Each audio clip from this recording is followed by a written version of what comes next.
Hey, I'm coming to you from Averasboro battlefield in beautiful North Carolina. This battle was fought March 15th and 16th, 1865. It's the second to last major battle in North Carolina. And this battle is extremely significant though. What's going to happen is you have William T. Sherman of the Union Army, who's marched from Atlanta to Savannah, Georgia during his march to the sea, where he burned a lot of houses, crops, and things like that. He then turned and moved north up through the rest of Georgia on into South Carolina and comes into North Carolina. Before entering North Carolina, Sherman really hadn't faced much opposition. That changes when he crosses the border. As he enters North Carolina, there's a series of small battles that occur. He starts feeling some opposition to his trek north.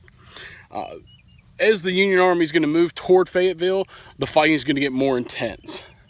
Their goal is to move all the way up to Goldsboro, link up with troops coming in from Wilmington, off the coast, and then possibly even, if they can continue, move on up into Virginia and threaten Robert E. Lee's right flank.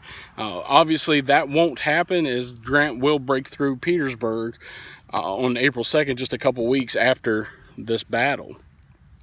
But the goal here was to stop Sherman, and that is exactly what William Hardee does.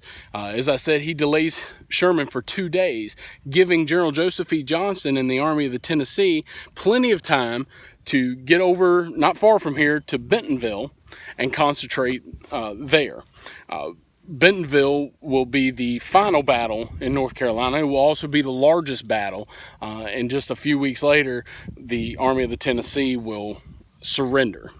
It's a very beautiful battlefield here. It's very pristine. I believe it was an 8,000 acre plantation that it was fought on. There is really, it's mostly still privately owned farmland. If I can pan around without the sun blinding everything, there's tobacco fields.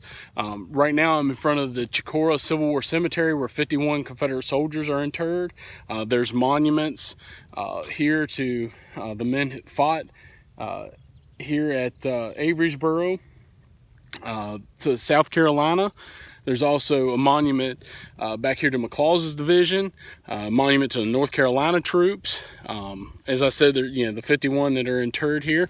There's a Civil War era cabin.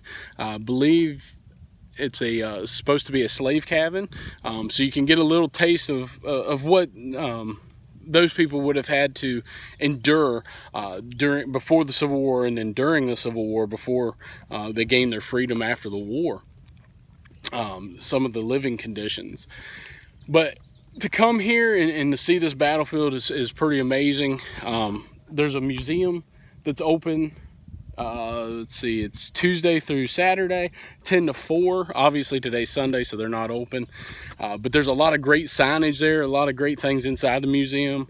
It's been a while since I've been in there, but they've added a few things. South of us, they get to the first phase of battle. They've added an area where there's a cornfield where you can actually, have some pretty big signs there to see. There's earthworks that are still visible just south of us, where General Taliaferro's troops would have been. It's a great little drive. Great little trek. There's some places to walk around. Most of it is a driving tour, but you can get out at several spots and see a lot of things. The Civil War trails have put up quite a few signs in the area. So just a great little battlefield to see, and very significant in the American Civil War, is this delays William Sherman, even though it's just 2 days, delays him long enough for General Johnston to concentrate his army and fight a fierce battle at Bentonville just a few days later. I hope you enjoy, and hope you get to come to Averasboro, and thank you for watching.